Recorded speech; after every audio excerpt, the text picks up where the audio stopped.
오늘 그리스도의 승천입니다. 지난 시간에 부활 봤죠. 승천이라는 주제를 자칫 그냥 지나치기가 쉬워요. 죽음에 대해서는 상당히 중요하게 다뤘잖아요. 부활도 중요하게 다뤘어요. 승천은 자칫 넘어갈 수가 있거든요. 근데 가만 묵상해 보면 이것도 매우 중요한 주제예요. 만약에 주님께서 승천하지 않으셨다면 이루어질 수 없는 것들이 너무나 많은 거예요. 주님께서는 일단 올라가시는 게 영광을 되찾는 것이거든요. 요한복음 17장 보게 되면 태초 전에 아버지와 함께 누리던 영광이 있었을 거 아니에요. 근데 지상에 내려오시면서 그 영광을 스스로 육체 속에 가두시고 고난 가운데 사역을 하셨잖아요. 죽으시고 부활하셨어요. 뭐 부활 자체도 영광이지만 이제 하늘에 오르시면서 태초 전에 아버지와 함께 누리던 영광의 상태로 돌아가는 거거든요. 그래서 그리스도의 승천은 매우 중요합니다. 자, 승천의 당위성, 지상 사역을 완수하시고 영광 중에 돌아가시는 거예요. 완수했단 말이죠. 그러니까 우리가 보통 이제 돌아갔다라고 말할 때 지난 시간에 그리스도의 죽음에 대해서 언급하면서 돌아감, 죽음 이 표현 한번 설명드리는 바가 있어요. 우리말로 이 어른들에 대해서는 죽었다라고 말하지 않고 돌아가셨다 표현하잖아요. 왔던 곳으로 간다. 근데 어떤 인간도 왔던 곳으로 가지 않죠. 구원받은 사람은 하늘로 가고 구원받지 않은 사람은 지옥으로 가서 왔던 곳으로 가는 게 아니에요. 처음부터 그곳에서 온 거 아니니까. 그러면 예수님은 돌아가신 거다. 예수님이 돌아가신 거다 할 때요, 죽었을 때 돌아가신다고 말하진 않아요. 그래서 제가 예수님 죽음에 대해서 돌아가시면이라는 표현 잘 안 쓰는 거예요. 왜냐하면 예수님 죽으셨을 때 그분은 지옥으로 가셨거든요. 그렇잖아요. 낙원도 물론 가셨죠. 그렇죠? 낙원도 가셨고 지옥도 가셨지만은 원래 자리로 돌아가신 게 아니에요. 원래 자리로 돌아가신 것은 부활 승천이에요. 승천이야말로 주님이 돌아가신 거예요. 그러니까 우리말에서 이 존칭어로서 돌아가셨다는 표현하고는 다를 수밖에 없죠. 그래서 예수님 죽으셨다라 말하는 것이고 부활하셨다 말하는 것이고 하늘로 올라가셨다 말하는 것이고 굳이 말하면 그게 돌아가신 거죠. 죽으신 게 돌아가신 게 아니고. 그래서 이제 주님은 올라가셨습니다. 우리의 처소를 마련하시고 중보 사역을 이루십니다. 뒤에 이제 보니까 하나씩 보도록 합시다. 승천은요 갑자기 등장한 것이 아니라 구약에 예언되어 있었어요. 시편에서 2번씩이나 예언하고 있는데 시편 68편에 보게 되면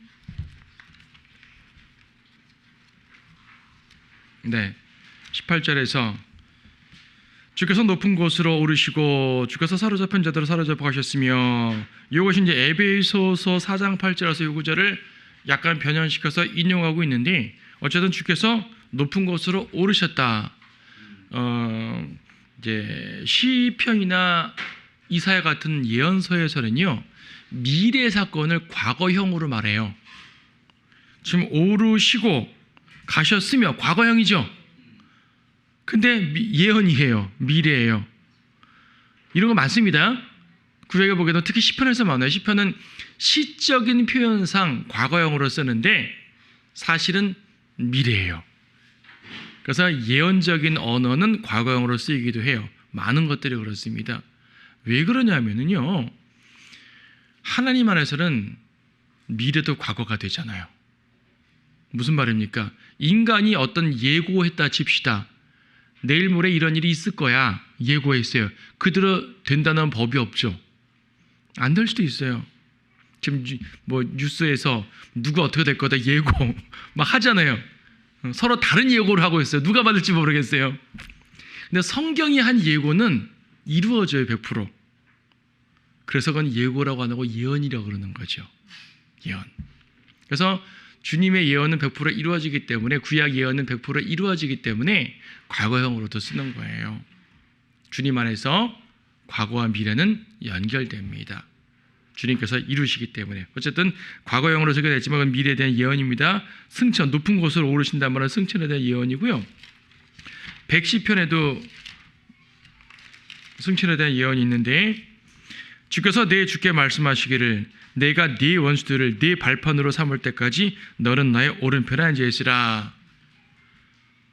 그러니까 예수님께서 아버지 오른편에 앉아 계시는 거거든요. 아버지 오른편에 앉아 계신다는 얘기 언제까지요? 원수들을 발판으로 삼을 때까지. 발판으로 삼는다는 말은 짓밟는다는 말이에요. 원수들을 짓밟을 때까지. 원수들을 짓밟는 건 언제죠? 재림 때. 그러니까 지금은 재림 때 짓밟기 전까지 아버지 보좌 우편에 앉아 계시는 거죠. 아버지 보좌는 하늘에 있으니까 당연히. 그래서 이 구절은 승천에 대한 예언이기도 합니다. 에베소서 1장 20절 등 여러 구절에서 신약에서도요, 예수님께서 아버지 오른편에 앉으셨다는 이 표현이 상당히 많이 인용되고 있어요. 예수님도 예고하셨죠. 예언하신 거죠. 요한복음 6장에서 인자가 전에 있던 곳으로 올라간다. 예수님이 전에 있던 곳, 아버지와 함께 있던 곳으로 올라간단 말이죠. 요한복음 14장 28절도 내가 아버지께로 가노라. 아버지께로 가노라. 주님께서 가시기 전까지 누가 가겠습니까? 주님께서 먼저 가셨으니까 우리도 갈 수 있게 되는 거죠. 자, 승천의 시점, 사도행전 1장 3절에 보게 되면 예수께서 고난을 당하신 후 자신이 살아계심을 그들에게 많은 무오한 증거들로 보여주시고, 무오한 증거로 지난 시간에 부활할 때 한번 설명드렸던 것 같아요. 40일 동안 그들에게 보이시며 하나님의 나라에 관한 일들을 말씀하셨노라. 부활하시고 40일 후에 올라가셨죠. 부활하시고 40일 후에 올라가셨습니다. 그리고 며칠 후에 성령께서 오신 것이니까. 자, 왜 40일 후에 가셨을까요? 부활하셨음을 사람들에게 충분하게 보이시려고. 그렇죠. 하루 만에 딱 가보이신 것이 아니거든요. 며칠에 걸쳐 보이신 거예요. 며칠에 걸쳐서. 요한복음만 해도 도마가 있을 때, 없을 때 나타나시고, 도마가 있을 때 또 나타나시고, 여기 일주일 간격이란 말입니다. 그러니까 주님께서는 여러 차례에 걸쳐서 몇 날 며칠을 통해서 자신의 부활을 보여주셨고요. 그리고 하나님의 나라에 관한 일들을 말씀하셨다고 했습니다. 제자들에게 이미 다 하셨던 말들이지만 다시 한번 확고하게 설명해 주시는 거죠.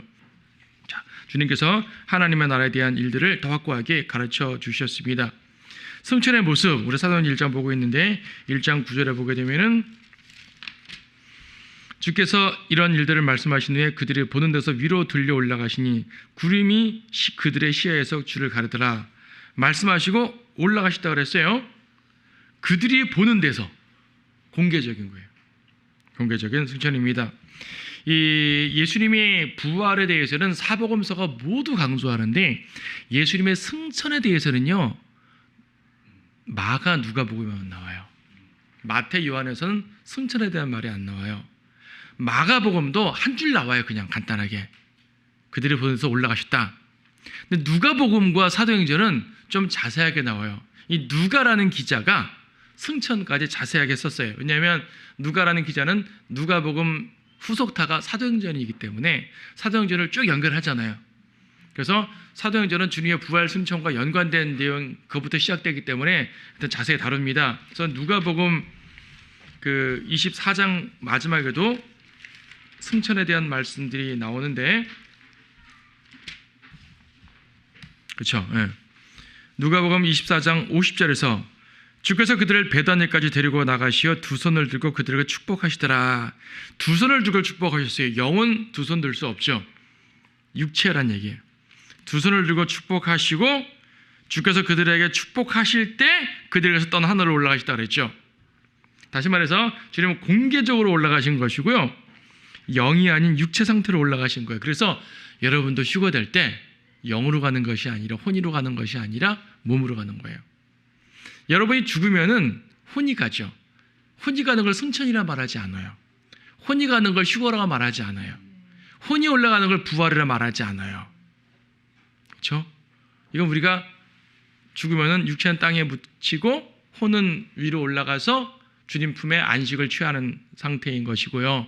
그리고 주님께서 이제 공중 재림하시게 되면 그때 혼이 내려와서 땅에 몸과 같이 결합돼서 올라가야 될 거 아니겠어요? 어쨌든 그때 몸이 올라가는 겁니다. 부활하고 휴거. 그래서 우리도 육체 상태로 휴거되는 겁니다. 베드로 사도는 아버지 보좌 오른편에 앉았다. 아까도 이제 아버지 보좌 오른편에 앉았다는 말은 꽤 여러 번 나온다 그랬어요. 그 중에 하나가 베드로전서 3장 22절이죠. 3장 22절. 그는 하늘에 오르셔서 하나님의 오른편에 계시니 천사들과 권세들과 능력들이 그에게 순종하느니라. 이 오른편이란 말은 문자적인 오른편이기도 하고요. 또 오른편이란 말 자체가 권세의 개념이기도 하고요. 보호의 개념이기도 해요. 그래서 이제 아버지 오른편이란 말은 그만큼 권세의 자리란 말이에요. 그렇다고 문자적 오른편이 아니다라고 말하면 또 안 되죠. 실제로 오른편에 앉아 계시는 거죠. 자, 승천의 목적. 승천하심으로써 우리에게 처소를 마련하시죠. 처소를 마련하시기 위해서 올라가십니다. 요한복음 14장에서 말씀하셨잖아요. 2절, 요한복음 14장 2절. 내 아버지 집에는 많은 저택들이 있느니라. 그렇지 아니하면 내가 너희에게 말하였으리라. 나는 너희를 위해 처소를 마련하러 가노라. 처소를 마련하러 가시는 거예요. 주님이 올라가지 않으셨으면 하늘에 우리 처소가 없겠죠. 없어요. 그리고 히브리서 6장 20절에서는 성도들이 가야 할 길을 열어주셨다고 말씀하고 있습니다. 히브리서 6장 20절. 선두주자이신 예수께서도 우리를 위하여 그곳으로 들어가시어 멜키세덱의 계열에 따른 영원한 대제사장이 되셨느니라. 바로의 19절 보게 되면은 우리가 이 소망을 혼에다까지 가졌으니 확실하고 견고한 소망이라. 이로써 우리 혼이 휘장 안에 있는 곳으로 들어가나니. 자, 저 하늘 휘장 안으로 들어가는 것이고, 거기 예수님께서 우리를 위해 들어가셨고요. 거기서 영원한 대제사장이 되어 계신 거예요. 들어가신 거예요. 우리를 위해 들어갔다고 했잖아요. 우리의 갈 길을 마련하신 거예요. 우리도 그 길을 따라서 갈 수 있죠. 주님이 길을 닦아 놓으셨으니까 가는 겁니다. 공중에도 길이 있다 그러잖아요. 비행기도 길이 있으니까 가죠. 바다에도 길이 있다 그러잖아요. 백길이 있죠. 하늘나라 가는 것도 길이 있어요. 이 길은 누가 만든 길입니까? 예수님이 만드신 거예요. 주님이 올라가심으로써 만드신 길. 우리도 그 길로 갈 수가 있습니다. 요한복음 6장 7절에서는 성령님을 보내주신다 그러셨죠. 주님께서 가지 않으시면 성령님께서 오실 수가 없습니다. 그러나 내가 진리를 너희에게 말하노니 내가 가는 것이 너희에게는 유익하니라. 만일 내가 가지 아니하면 위로자가 너희에게 오지 아니하시리라. 그러나 내가 떠나가면 내가 그분을 너희에게 보낼 것이라. 그렇죠? 올라가셔야죠. 물론 여기서 이제 죽으시는 예고를 하시는 장면이지만 죽으시는 예고만 하시는 것이 아니라 죽으시고 부활하셔서 완전히 올라가시는 예고까지 다 하시는 거거든요. 성령님을 보내주시기 위해서 올라가셨어요. 또 요한복음 14장 12절 보게 되면 성도들이 그분의 일을 할 수가 있습니다. 14장 12절. 진실로 내가 너희에게 말하노니 나를 믿는 자는 내가 하는 일들을 할 것이요 또 이보다 더 큰 일들을 할 것이라. 이는 내가 아버지께로 가기 때문이라. 주님께서 아버지께로 가시기 때문에 우리가 주님의 일들을 할 수가 있는 거예요. 주님께서 아버지께로 가시기 때문에 성령님을 보내주시는 것이고, 주님께서 올라가셨기 때문에 우리가 주님 일을 할 수 있는 것인데, 결과적으로는 성령께서 오시니까 우리가 주님 일을 할 수 있는 거죠.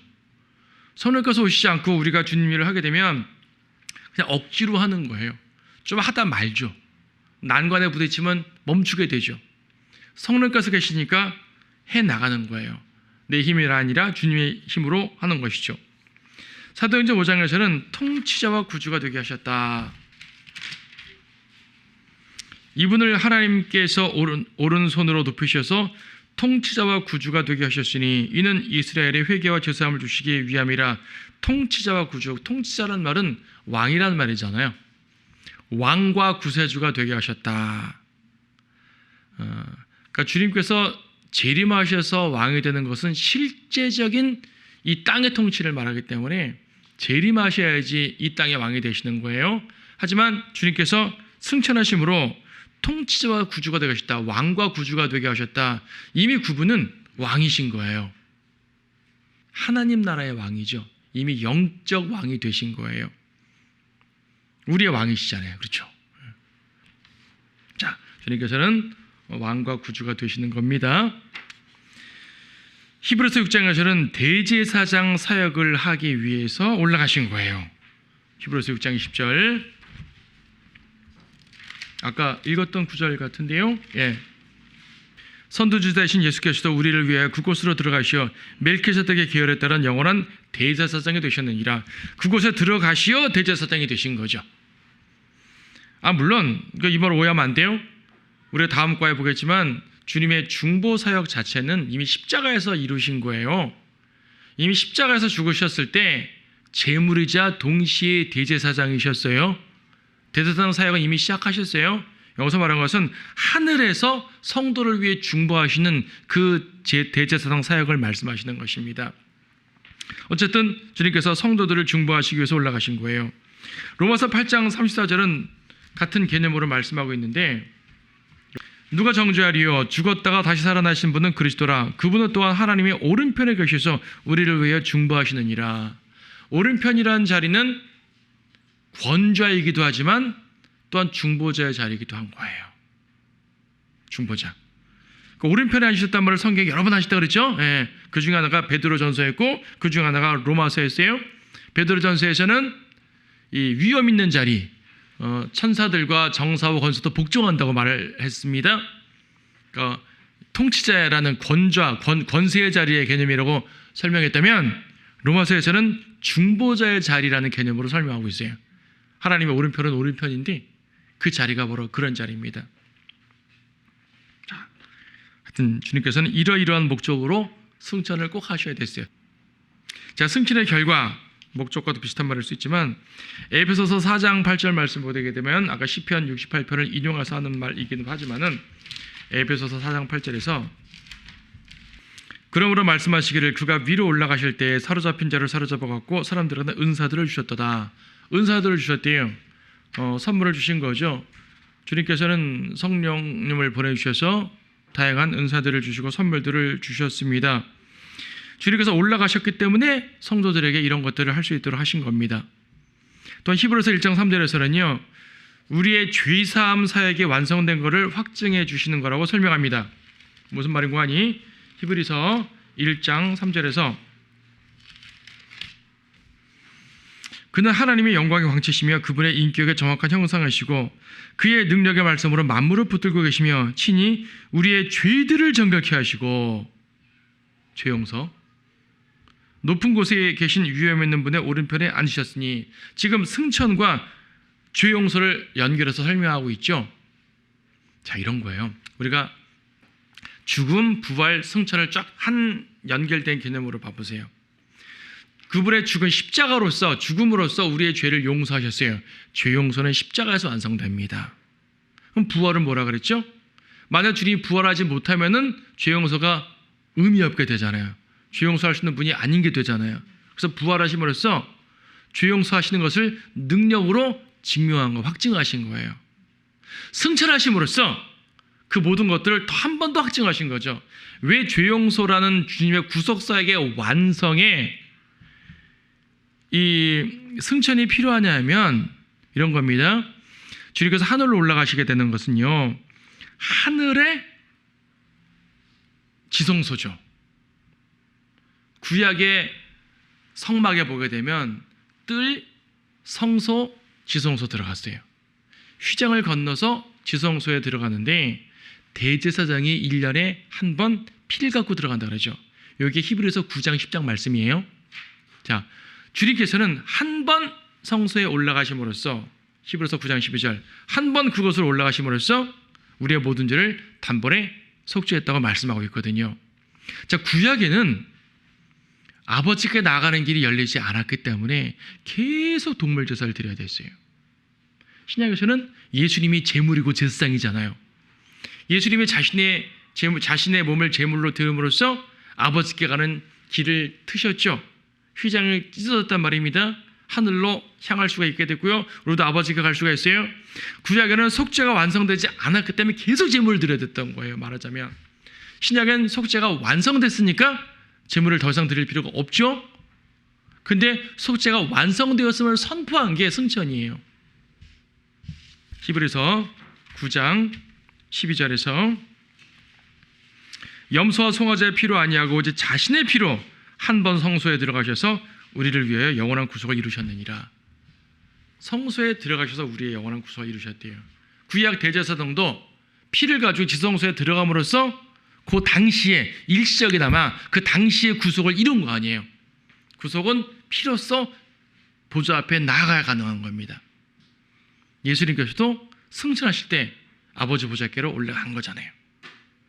그래서 속죄 사역에 대해서 죽음으로 설명할 수도 있고 부활로 설명할 수도 있고 승천으로 설명할 수도 있어요. 각 세 부분에 대해서 속죄 사역은 모두 설명이 가능한 겁니다. 그래서 십자가에서 속죄가 이루어졌고 부활로서 그분의 속죄하실 수 있는 분임이 증명되었고 승천하심으로써 그분의 속죄 사역을 확실하게 도장 찍으신 거예요. 그래서 부활이 없거나 승천이 없으면은 우리의 속죄 사역은 완성되지 못한다. 이제 확실하게 알 수가 없게 된다라는 겁니다. 이런 모든 것을 위해서라도 주님께서는 올라가셔야 되는 겁니다. 죄사함의 사역을 완성하시고 올라가 앉으셨어요. 그렇게도 설명할 수 있어요. 구약 성막에는 여러분 성막 이제 우리가 따로 안 했지만은 뭐 다른 데서 기본 성막론 배우신 분도 있을 텐데 성막에는 이렇게 제단도 있고 물대야도 있고 많은 게 있잖아요. 성막 안에 의자가 있다는 말 들어보셨어요? 의자가 없어요. 없어요. 왜? 제사장들은 거기서 앉지 못해요. 계속 서서 동물 받아서 도살하고 바치고, 대제사장 같은 경우는 피 갖고 들어가고 일반 제사장들도 성소까지 가가지고 이렇게 뿔에 묻히고 등등등 다 한단 말이에요. 성막에서는 쉴 데가 없어요. 근데 주님은 어떻게 했어요? 하늘 성막에 가셔서 아버지 보좌 오른편에 어떻게 됐다 그랬어요? 앉으셨다 그랬잖아요. 모든 속죄 사역이 끝났으니까 앉으신 거예요. 그렇게 적용할 수도 있죠, 그렇죠? 예. 어쨌든 주님께서 올라가셨으니까 우리도 담대히 주님께 나아갈 수 있습니다. 주님께서 올라가지 않으셨으면 우리는 담대히 나아갈 수가 없습니다. 예. 우리도 영적으로 하늘에 있습니다. 에베소서 2장 6절에 보게 되면 우리도 하늘에 있대요. 주님께서 하늘에 있는 거 아니에요? 예, 우리도 있어요. 우리가 지금 여기 있는데요? 근데 있대요.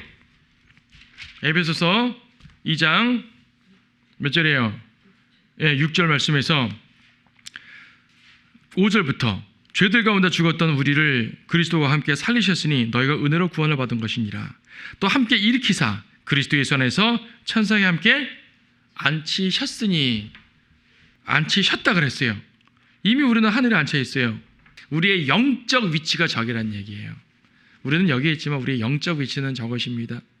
그래서 여러분의 시민권이 하늘에 있단 말이에요. 여러분의 영적 호적은 저기 있는 거예요. 시민권이에요. 이 땅에 있지 않아요. 여러분의 육신적인 시민권은 대한민국에 있겠지만 영적인 시민권은 저 하늘에 있습니다. 왜? 우리가 이미 그곳에 우리의 자리가 딱 마련되어 있으니까. 승천의 의, 영광을 받으셨습니다. 서두에 말씀드렸지만 요한복음 17장에 보게 되면 17장 1절에서 예수께서 이러한 말씀들을 하시고 눈을 들어 하늘을 보시며 말씀하시기를 아버지시여 그 시간이 왔나이다. 아버지의 아들을 영원하게 하셔서 아들도 아버지를 영원하게 하게 하옵소서. 영원하게 된다는 말이 무슨 말인가? 영원하게.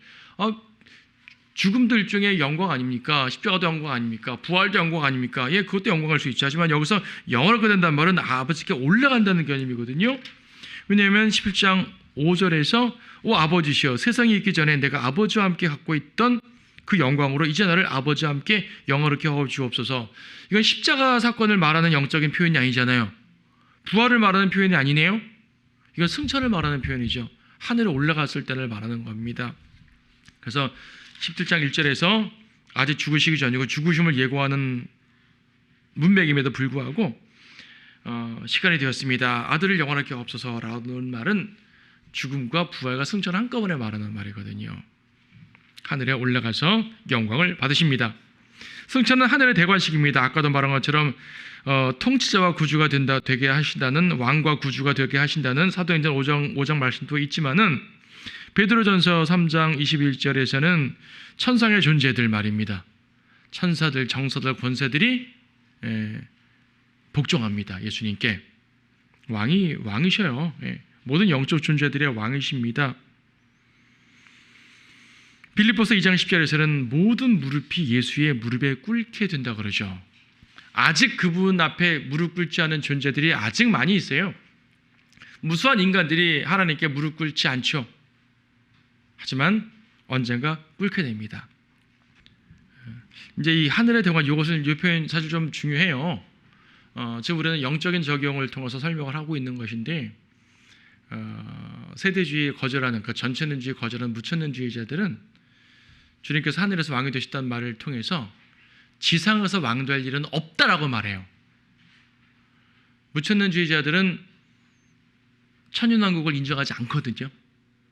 무천년주의자들은 주님께서 재림하시면 곧바로 영원세계가 펼쳐진다고 생각을 합니다. 그 사람들도 재림을 말하니까 재림하시면 천년왕국 같은 건 없고 곧바로 영원세계다 이렇게 말하거든요. 그래서 주님의 지상 통치란 없다. 근데 성경에 말한 다윗의 보좌는 지상 통치란 말이에요. 그래서 여기서 말하는 이 보좌가 아버지 오른편 보좌는 다윗의 보좌하고 달라요. 다윗의 보좌는 지상 통치, 천년왕국을 말하는 것이고 여기서 보좌는 하늘에서 권세의 자리란 말이죠. 하늘에서 영적인 왕이 되시단 말이죠. 자, 경건의 신비를 완성하셨습니다. 디모데전서 3장 16절에서 여러분 경건의 신비하게 되면은 뭐예요? 하나님께서 육체가 되셨다 이것만 한정하시는데 육체가 되셨다만이 아니라 설명이 쭉 되죠. 경건의 신비는 논쟁의 여지 없이 위대하도다. 하나님께서는 육신으로 나타나셨고 이것만 경건의 신비가 아니에요. 다 경건의 신비 연결된 문맥이에요. 성령으로 의롭게 되셨으며 천사들에게 보이셨고 이방인들을 전파되셨으며 세상에서 믿음 받으셨고 영광 가운데로 들러 올라가셨습니다. 경건의 신비의 완성은 승천입니다. 마지막으로 우리도 올라갈 수 있게 됩니다. 우리도 올라갈 수 있게 됩니다. 하나님에 의하지 않고 올라가려던 존재가 있었죠. 사탄. 이사야 14장 13절 보게 되면 루시퍼가 내가 하늘 위로 올라가리라, 내가 회중의 산 위로 올라가리라, 별들 위로 올라가리라 이렇게 막 주장했잖아요. 자기가 올라간대요. 하지만 그의 결과는 무엇입니까? 너는 땅까지 떨어질 것이고 지옥까지 떨어지리라라고 말씀하고 있잖아요. 떨어집니다. 스스로 올라가려는 자는 떨어집니다. 그러나 주님께서 올려주시는 자는 올라갑니다. 데살로니가전서 4장 17절에서 휴거를 말할 때요, 성경이 어떻게 표현하고 있습니까? 우리가 그냥 올라간다고 표현하지 않고 끌려 올라간다고 표현하죠. 데살로니가전서 4장 17절 그리고 나서 살아남아 있는 우리도 공중에서 주와 만나기 위하여 그들과 함께 구름 속으로 끌려 올라가리니. 이것은 무슨 말입니까? 내 힘으로 올라간다는 말이 아니에요. 끌려 올라가요. 내 힘이 전혀 작용하지 않은데 어떤 다른 힘으로 쑥 잡아당기는 겁니다. 주님께서 우리를 눈 깜짝하는 사이에 끌고 올라가실 겁니다. 우리는 끌려 올라가는 거예요. 사탄은 자기 의지로 자기 힘으로 올라오다가 떨어진 것이고 우리는 주님께서 우리를 들어 올려주시는 거죠. 그러니까 말이에요, 스스로 하늘로 올라가려는 모든 노력들, 로켓 이런 거 있잖아요. 우주개발 뭐 되지도 않겠죠. 되지도 않겠지만 그거는 하나님이 허락하지 않으신 일이에요. 사실 과학이라는 그 물질 문명이 우리가 이롭게 활용할 수는 분명히 있지만 하나님께 허락하지 않으신 것들을 함으로써 많은 문제들을 만들어내고 있는 거죠. 그래서 위로 올라가려는 모든 노력들은 다 부정적인 일들을 가져오게 됩니다. 로켓 만들었다고 죄졌다는 말은 아니에요. 과학자들이 내가 과학자가 돼가지고 비행기 만들어 로켓 만들었다고 내가 죄지고 그런 건 아니거든요. 하지만 이런 모든 그 흐름 자체가 결코 주님께서 원하시는 방향은 아니라는 거. 오히려 우리가 올라갈 수 있는 유일한 길은 주님께서 끌려 올려주실 때 가능한 겁니다. 예수님은 자신의 힘으로, 자신의 능력으로 올라갔지만 우리는 예수님의 힘으로 올라갈 겁니다. 우리도 몸으로 올라갈 것이고요, 공개적으로 올라갈 것이에요. 눈 깜짝할 순간에 올라가기 때문에 공개적이라 말하기 힘들 수 있죠. 주님께서 공중으로 오셔서 우리를 부르니까 공개적, 어떤 분의 그 비밀 휴가라고 표현하는데 사실 비밀이 아니에요. 올라가는 것 자체는 순간적으로 올라가니까 사람들이 못 보죠. 근데 올라갔다는 사실은 다 볼 거 아니에요. 대화하다가 갑자기 사라지면 이게 공개적인 거예요, 비공개적인 거예요? 공개적인 거죠. 그렇죠? 자다가 올라가서만 모를 수 있지만 대화하다가 같이 밥 먹고 있다가 멋진 레스토랑에서 고기 쓸다가 한 명 사라져버려요. 공개적인 일이죠. TV에서 연설하다가 그 사람이 그리스도인이네요? 연설하다가 사라져버려요. 그럴 수 있잖아요. 수많은 사람들이. 그렇게 되는 겁니다. 그래서 주님의 승천은 주님의 부활이 우리의 부활을 연관시킨다면 주님의 승천도 우리의 휴거와 연관된다는 사실을 알고 이 교리를 다시 한번 잘 묵상해보고 주님의 승천의 큰 의미를 우리가 더욱더 발견하고 묵상했으면 좋겠습니다.